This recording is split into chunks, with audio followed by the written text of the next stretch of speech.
la crisis que estamos viviendo: huracanes, terremotos, incendios, pandemia. Necesitamos un mensaje a nuestro corazón.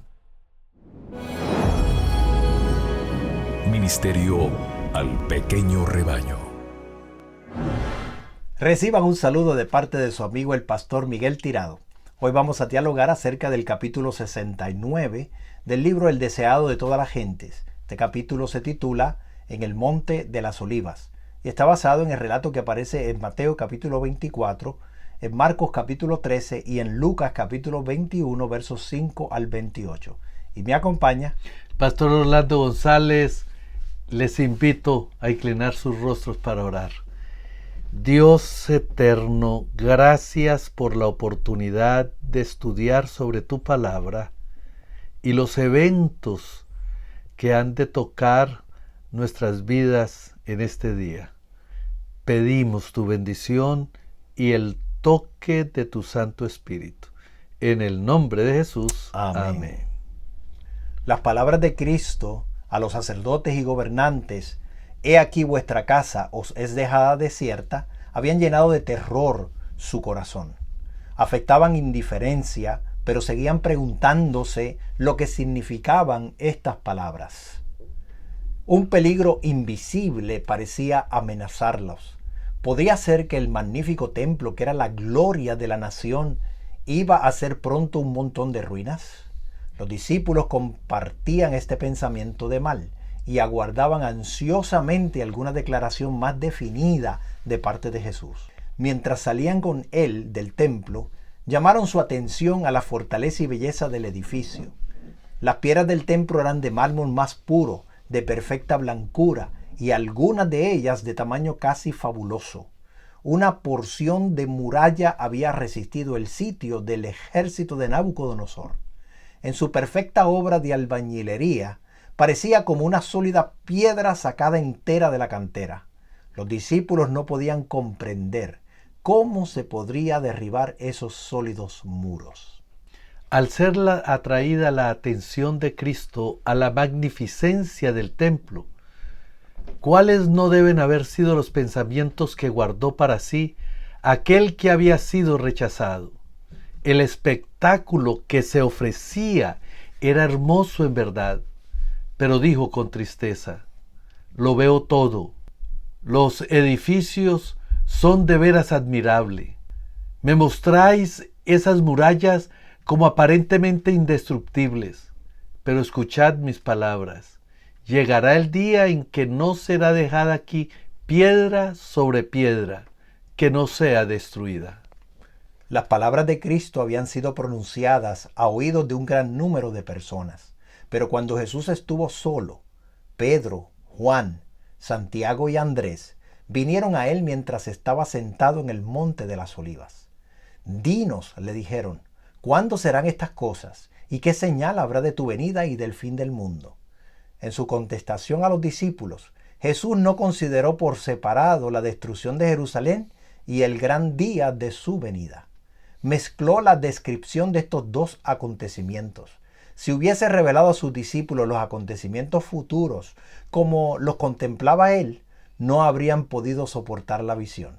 Por misericordia hacia ellos, fusionó la descripción de las dos grandes crisis, dejando a los discípulos estudiar por sí mismos el significado.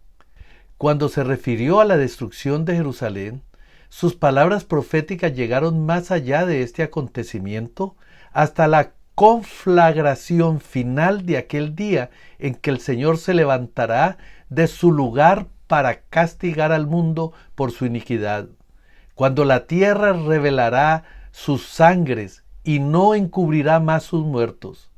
Este discurso entero no fue dado solamente para los discípulos, sino también para aquellos que iban a vivir en medio de las últimas escenas de la historia de esta tierra. Volviéndose a los discípulos, Cristo dijo: «Mirad que nadie os engañe, porque vendrán muchos en mi nombre diciendo: yo soy el Cristo, y a muchos engañarán. Muchos falsos mesías iban a presentarse pretendiendo realizar milagros y declarando que el tiempo de la liberación de la nación judía había venido. Iban a engañar a muchos. Las palabras de Cristo se cumplieron. Entre su muerte y el sitio de Jerusalén aparecieron muchos falsos mesías. Pero esta amonestación fue dada también a los que viven en esta época del mundo. Los mismos engaños practicados antes de la destrucción de Jerusalén han sido practicados a través de los siglos y lo serán de nuevo. Y oiréis guerras y rumores de guerras. Mirad que no os turbéis, porque es menester que todo esto acontezca, más aún no es el fin. Antes de la destrucción de Jerusalén, los hombres contendían por la supremacía. Se mataban emperadores, se mataban también a los que creían más cercanos al trono. Habían guerras y rumores de guerras.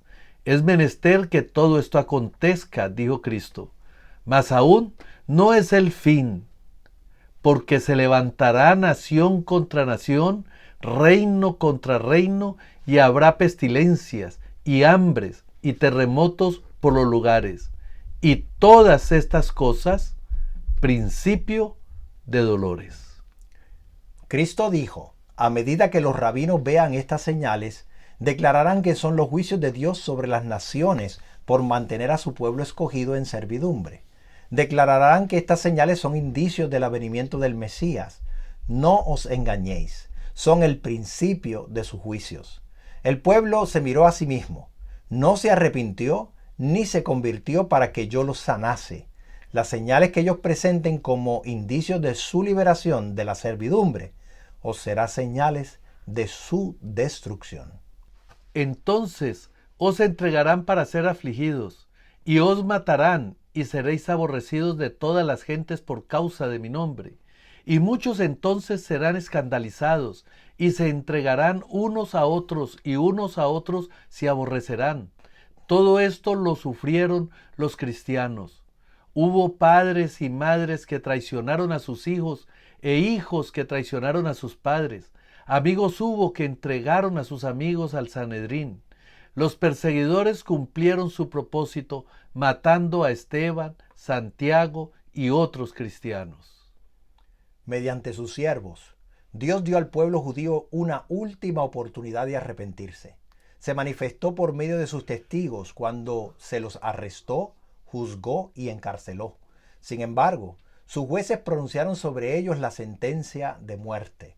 Eran hombres de quienes el mundo no era digno, y matándolos, los judíos crucificaban de nuevo al Hijo de Dios. Así sucederá nuevamente. Las autoridades harán leyes para restringir la libertad religiosa. Asumirán el derecho que pertenece a Dios solo.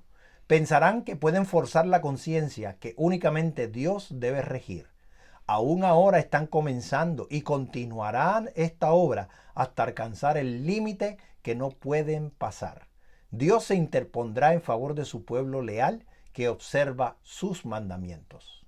En toda ocasión en que haya persecución, los que la presencian se deciden o en favor de Cristo o en contra de Él. Los que manifiestan simpatía por aquellos que son condenados injustamente demuestran su afecto por Cristo. Otros son ofendidos porque los principios de la verdad condenan directamente sus prácticas. Muchos tropiezan, caen y apostatan de la fe que una vez defendieron. Los que apostatan en tiempos de prueba llegarán para conseguir su propia seguridad a dar falso testimonio y a traicionar a sus hermanos. Cristo nos advirtió todo esto a fin de que no seamos sorprendidos por la conducta antinatural y cruel de los que rechazan la luz. Cristo dio a sus discípulos una señal de la ruina que iba a venir sobre Jerusalén y les dijo cómo podían escapar. Cuando viereis a Jerusalén cercada de ejército, sabed entonces que su destrucción ha llegado. Entonces los que estuvieren en Judea huyan a los montes, y los que en medio de ella váyanse. Los que estén en los campos no entren en ella, porque estos son días de venganza, para que se cumplan todas las cosas que están escritas. Esta advertencia fue dada para que la recordasen 40 años más tarde, en ocasión de la destrucción de Jerusalén. Los cristianos obedecieron la amonestación, y ni uno de ellos pereció cuando cayó la ciudad. Orad pues que vuestra huida no sea en invierno ni en sábado, dijo Cristo. El que hizo el sábado no lo abolió clavándolo en su cruz. El sábado no fue anulado por su muerte. 40 años después de su crucifixión, había de ser considerado todavía sagrado. Durante 40 años los discípulos debían orar por su huida, no fuese en sábado. De la destrucción de Jerusalén, Cristo pasó rápidamente al acontecimiento mayor, el último eslabón de la cadena de la historia de esta tierra, la venida del Hijo de Dios en majestad y gloria. Entre estos dos acontecimientos estaban abiertos a la vista de Cristo largos siglos de tinieblas, siglos que para su iglesia estarían marcados con sangre, lágrimas y agonía. Los discípulos no podían entonces soportar la visión de estas escenas, y Jesús las pasó con una breve mención. Habrá entonces grande aflicción, dijo, cual no fue desde el principio del mundo hasta ahora, ni será. Y si aquellos días no fuesen acortados, ninguna carne se salvaría, mas por causa de los escogidos, aquellos días serán acortados. Durante más de 1000 años iba a imperar contra los seguidores de Cristo una persecución como el mundo nunca había conocido antes. Millones y millones de sus fieles testigos iban a ser muertos. Si Dios no hubiese extendido la mano para preservar a su pueblo, todos habrían perecido. Mas por causa de los escogidos, dijo, aquellos días serán acortados. Luego, en un lenguaje inequívoco, nuestro Señor habla de su segunda venida y anuncia los peligros que iban a preceder de su advenimiento al mundo.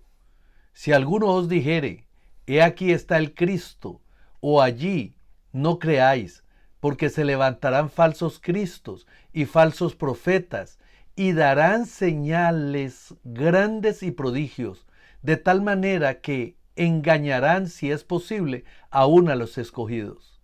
He aquí, os lo he dicho antes. Así que, si os dijeren, he aquí que el desierto está, no salgáis. He aquí, en las cámaras, no creáis, porque como el relámpago que sale del oriente y se muestra hasta el occidente, así será también la venida del Hijo del Hombre. Una de las señales de la destrucción de Jerusalén que Cristo había anunciado era: muchos falsos profetas se levantarán y engañarán a muchos.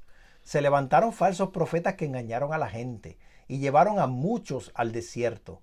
Magos y hechiceros que pretendían tener un poder milagroso arrastraron a la gente en pos de sí a las soledades montañosas. Pero esa profecía fue dada también para los últimos días. Se trataba de una señal del segundo advenimiento. Aún ahora hay falsos cristos y falsos profetas que muestran señales y prodigios para seducir a sus discípulos. ¿No oímos el clamor, he aquí, en el desierto está? ¿No han ido millares al desierto esperando hallar a Cristo? Y de los miles de reuniones donde los hombres profesan tener comunión con los espíritus desencarnados, ¿no se oye ahora la invitación, he aquí en las cámaras está? Tal es la pretensión que el espiritismo expresa. Pero, ¿qué dice Cristo? No creáis, porque como el relámpago que sale del oriente y se muestra hasta occidente, así será también la venida del Hijo del Hombre. El Salvador dio señales de su venida, y aún más que eso, dijo el tiempo en que la primera de estas señales iba a aparecer. Y luego, después de la aflicción de aquellos días, el sol se oscurecerá, y la luna no dará su lumbre, y las estrellas caerán del cielo, y las virtudes de los cielos serán conmovidas. Y entonces se mostrará la señal del Hijo del Hombre en el cielo. Y entonces lamentarán todas las tribus de la tierra, y verán al Hijo del Hombre que vendrá sobre las nubes del cielo, con gran poder y gloria, y enviará a sus ángeles con gran voz de trompeta, y juntará a sus escogidos de los 4 vientos, de un cabo del cielo hasta el otro. Queridos amigos, hoy el Dios del cielo nos ha revelado 2 eventos que se entrelazan perfectamente el uno del otro. El primer evento, la destrucción de Jerusalén, todos los pasos se cumplieron exactamente como Dios lo había dicho.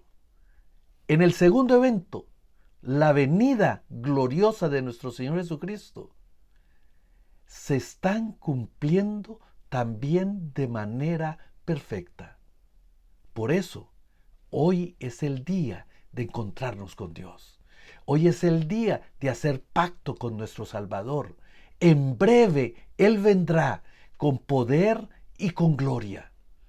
Pero en breve también tú y yo tendremos la gran oportunidad de definir, de dar testimonio de que el Rey de Reyes y Señor de los Señores ha transformado nuestra vida y es parte de nuestra existencia por la eternidad.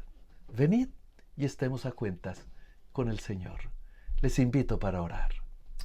Amoroso Padre, al ver las señales de tu segunda venida, no tenemos otra cosa que decir que tu venida está cerca. Por lo tanto, Señor, acógenos en tus brazos de amor. Recíbenos, llénanos de tu gracia, llénanos del perdón, llénanos de tu Santo Espíritu para poder ser instrumentos en tus manos, para terminar nuestra labor aquí en la tierra y morar contigo la eternidad en el cielo. En el nombre de Jesús. Amén. Amén. Te invito a compartir este mensaje con tus amigos y suscríbete a nuestro canal. Que Dios te bendiga. Bendiciones.